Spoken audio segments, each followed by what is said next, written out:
యథార్థవంతుల ఎడల నీవు ఎడబాయక కృప చూపి గాఢాంధకారము కమ్ముకొనగా వెలుగు రేఖవై ఉదయించినావు.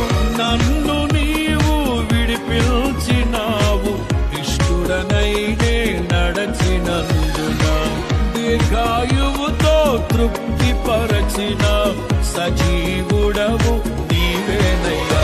నా హృదయములో ఉప్పొంగెనే కృతజ్ఞతా సంద్రమే, నీ సన్నిధిలో స్తుతి పాడనా నా హృదయ విద్వాంసుడా.